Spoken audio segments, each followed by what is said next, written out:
आज मैं आपको जिसकी कहानी सुनाने जा रहा हूं, जन्म के बाद उसके माता पिता का देहांत हो गया।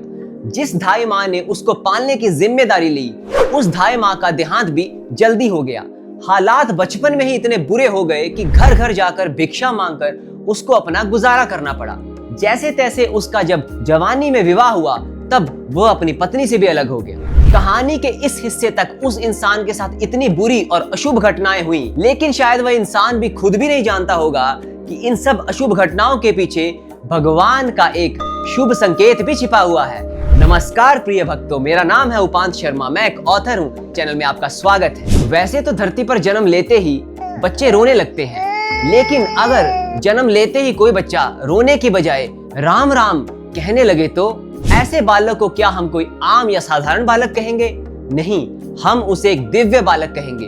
लेकिन विडंबना देखिए कि जिस घर में उस बालक ने जन्म लिया, उस घर वालों ने उस बालक को मनहूस समझा। लगभग 500 साल पहले 1554 विक्रम संवत की यह बात है। प्रयागराज के पास चित्रकूट जिले में राजापुर नाम के गांव में एक साधारण ब्राह्मण परिवार रहता था। उस ब्राह्मण का नाम आत्माराम दुबे और उसकी पत्नी का नाम हुलसी दुबे था। उनके परिवार में एक नवजात शिशु होने वाला था, पर 9 महीने, 10 महीने और यहाँ तक 11 महीने बीत जाने पर भी उस बालक का जन्म नहीं हुआ। परिवार के सभी सदस्य चिंताग्रस्त होकर भगवान से प्रार्थना करने लगे और आखिरकार 12वें महीने उस बालक का इस धरती पर जन्म हुआ।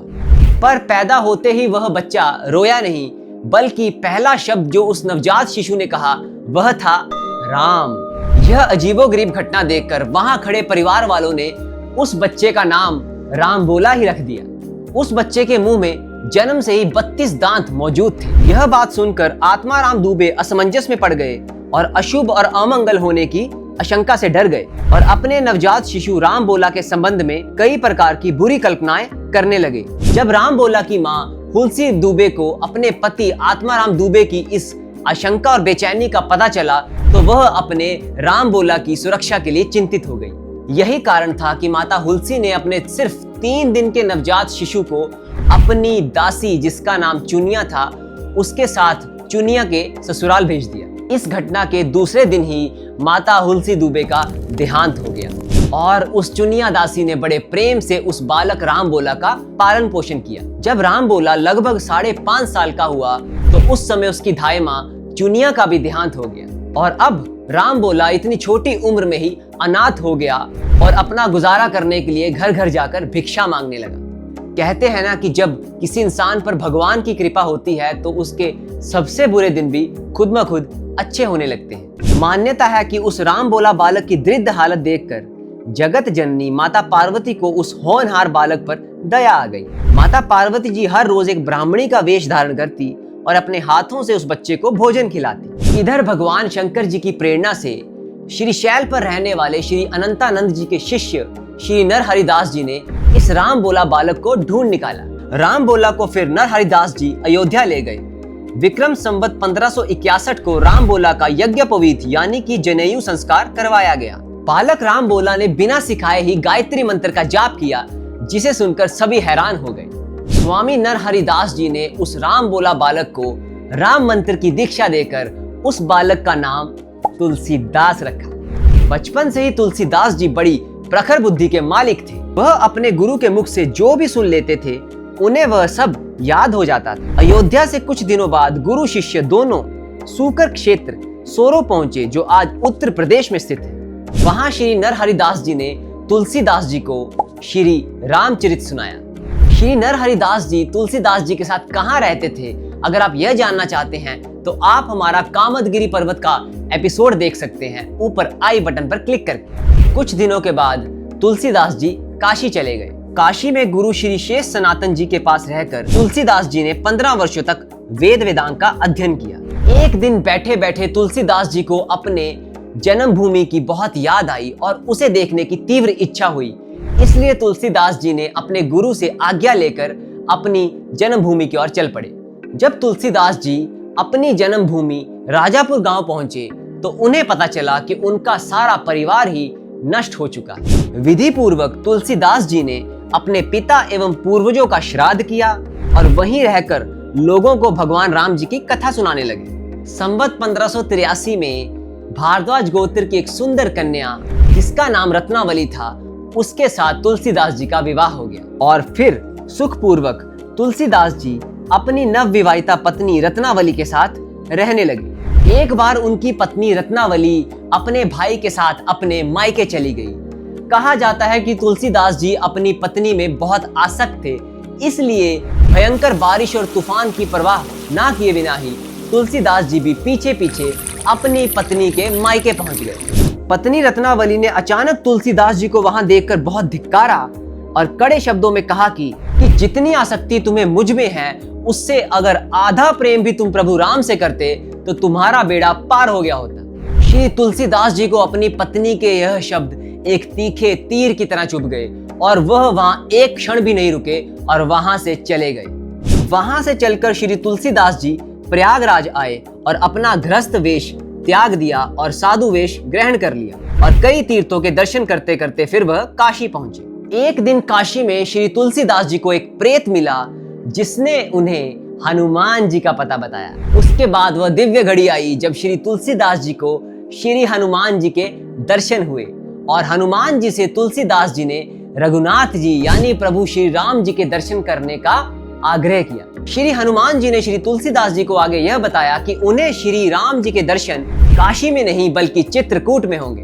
हनुमान जी की यह बात सुनकर तुलसीदास जी बहुत प्रसन्न हुए और काशी से फिर चित्रकूट की तरफ निकल पड़े।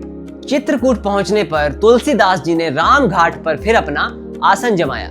एक दिन श्री तुलसीदास जी प्रदक्षिणा करने निकले। उनके रास्ते में उन्हें दो बड़े ही सुंदर राजकुमार घोड़ों पर सवार होकर धनुष बाण लिए जाते हुए दिखे। उनकी सुंदरता देखकर तुलसीदास जी मंत्रमुग्ध तो हो गए, पर उन सुंदर राजकुमारों को वह पहचान न सके। कुछ देर बाद हनुमान जी वहां प्रकट हुए और उन्होंने तुलसीदास जी को सारा भेद बताया।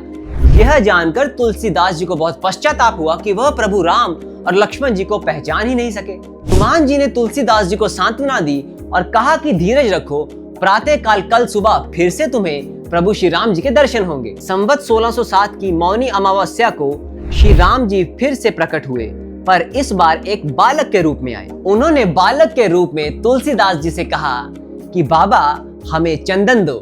हनुमान जी ने सोचा कि कहीं इस बार भी तुलसीदास जी धोखा ना खा जाएं और प्रभु राम जी को ना पहचान सके, इसलिए हनुमान जी ने फिर एक तोते का रूप धारण किया। फिर हनुमान जी ने तोते के रूप में यह दोहा कहा, चित्रकूट के घाट पर भई संतन की भीड़, तुलसीदास चंदन घिसे तिलक देत रघुबीर। हनुमान जी की तोते के रूप में कही हुई यह बात इस बार तुलसीदास जी समझ गए, लेकिन प्रभु श्री राम जी की उस अद्भुत छवि को देखकर तुलसीदास जी अपने शरीर की सुधि ही भूल गए।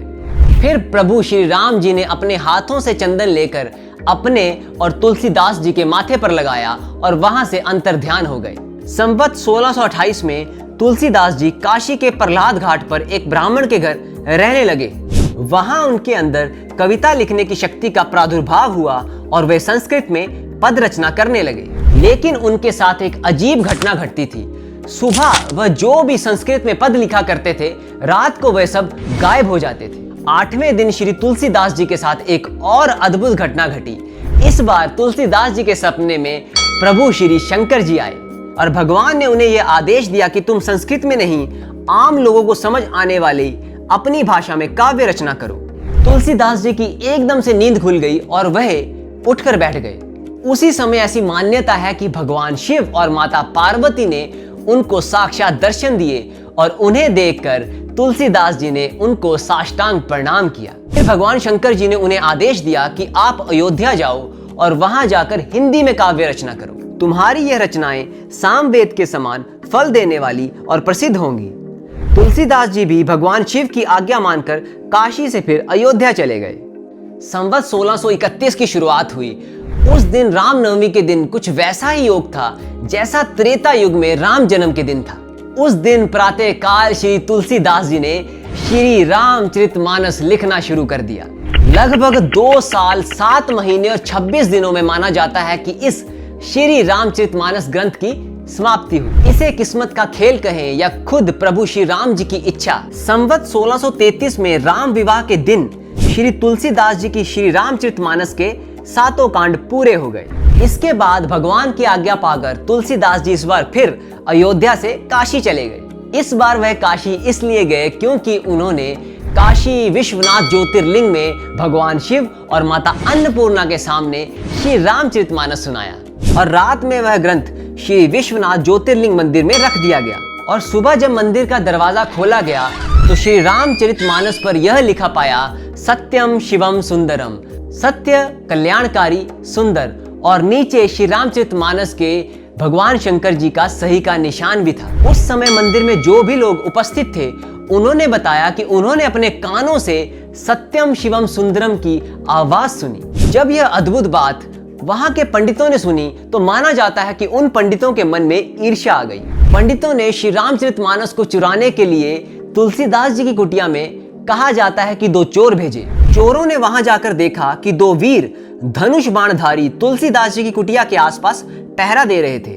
वो बड़े ही सुंदर श्याम और गौर वर्ण के थे। उन 2 वीरों के दर्शन से कहा जाता है कि उन चोरों की बुद्धि शुद्ध हो गई। उन्होंने उसी समय चोरी करना छोड़ दिया और भगवान के भजन में लग गए। तुलसीदास जी को इस बात का पता चला कि 2 वीर धनुष बाणधारी उनकी कुटिया की रक्षा कर रहे थे, तो वह समझ गए कि वह प्रभु श्री राम और लक्ष्मण ही थे। लेकिन तुलसीदास जी की भक्ति की पराकाष्ठा देखिए कि खुश होने के बजाय वह अपने आप को कोसने लगे कि उनकी वजह से प्रभु श्री राम और लक्ष्मण जी को बहुत कष्ट हुआ। श्री तुलसीदास जी ने फिर अपना सारा कुटिया का सामान वहां से लुटा दिया और श्री रामचरितमानस ग्रंथ को उन्होंने अपने मित्र टोडरमल के यहाँ रखवा दिया। उसी के आधार पर दूसरी प्रतिलिपियां तैयार की जाने लगी और उस श्री रामचरितमानस का प्रचार दिनों दिन बढ़ने लगा। वहां के पंडितों ने श्री रामचरितमानस ग्रंथ को नीचा दिखाने के लिए एक और तरकीब सोची। भगवान श्री विश्वनाथ जी के सामने सबसे ऊपर वेद, वेदों के नीचे शास्त्र और शास्त्रों के नीचे पुराण और सबसे नीचे जानबूझकर रामचरितमानस ग्रंथ को रखा गया और फिर मंदिर के कपाट बंद कर दिए गए। अगली सुबह जब मंदिर का दरवाजा खोला गया तो यह देखकर सभी हैरान हो गए कि श्री रामचरितमानस ग्रंथ सब ग्रंथों से ऊपर रखा हुआ था। पंडित लोग यह देखकर बहुत हैरान हो गए कि श्री तुलसीदास जी द्वारा लिखित रामचरितमानस सब ग्रंथों से ऊपर कैसे आ गई और उन्हें अपने किए का बहुत पछतावा होने लगा। सभी पंडितों ने फिर मिलकर श्री तुलसीदास जी से माफी मांगी। क्या आप जानते हैं कि श्री रामचरितमानस जो तुलसीदास जी ने अपने हाथों से लिखी थी, अगर आप उनके आज के समय में भी दर्शन करना चाहते हैं तो वह भी कर सकते हैं। इन 3 जगहों पर आपको इस श्री रामचरितमानस ग्रंथ के दर्शन होते हैं। 4 कांड, अयोध्या कांड, उत्तर कांड, अरण्य कांड और किष्किंधा कांड के कुछ हिस्से श्री राम जानकी महल मंदिर कामदगिरी पर्वत चित्रकूट में रखे गए। 1 कांड के दर्शन तुलसीदास जी की जन्मभूमि राजापुर में होते हैं। 2 कांडों के दर्शन बनारस में राम जानकी मंदिर 80 घाट पर होते हैं। श्री तुलसीदास जी ने कुल मिलाकर 12 प्रामाणिक ग्रंथ लिखे हैं, जिनमें से श्री रामचरितमानस ग्रंथ को श्रेष्ठतम माना जाता है। इसके अलावा श्री हनुमान चालीसा, बजरंग बाण, संकट मोचन, हनुमानाष्टक और श्री राम स्तुति की रचना भी श्री तुलसीदास जी ने ही की है। आम बोला नाम का एक साधारण बालक अंततः अपनी शुद्ध और अखंड राम भक्ति के कारण संत शिरोमणि तुलसीदास जी बन गए। सांसारिक मोह माया त्याग कर जब इन्होंने अपनी इंद्रियों पर विजय पाई तब इन्हें गोस्वामी की उपाधि भी मिली थी। विक्रम संवत 1680 को बनारस के 80 घाट पर संत शिरोमणि गोस्वामी तुलसीदास जी के साथ वैसी ही घटना घटी जैसी कि उनके जन्म के समय घटी थी। उनके मुंह से इस बार भी राम राम निकल रहा था। बस इस बार अंतर यह था कि उस समय वह अपनी जीवन की पहली सांसें ले रहे थे और इस समय वह अपनी जीवन की आखिरी सांसें ले रहे थे। हालांकि संत तुलसीदास जी ने अपना नश्वर शरीर तो त्याग दिया, लेकिन अपने उत्कृष्ट और दिव्य लेखन कार्य के कारण वह हमेशा के लिए हमारे हृदय में अमर हो गए। अगर उस समय गोस्वामी तुलसीदास जी अपनी सरल भाषा में श्री रामचरितमानस ना लिखते तो शायद हम में से आज के समय में कई लोग प्रभु श्री राम जी की जो कथा है वह ना समझ पाते। सच में संत श्री तुलसीदास जी सिर्फ एक कवि नहीं थे, बल्कि एक आध्यात्मिक क्रांति थे। हम इस तरह के आध्यात्मिक वीडियोस आपके लिए बनाते रहेंगे।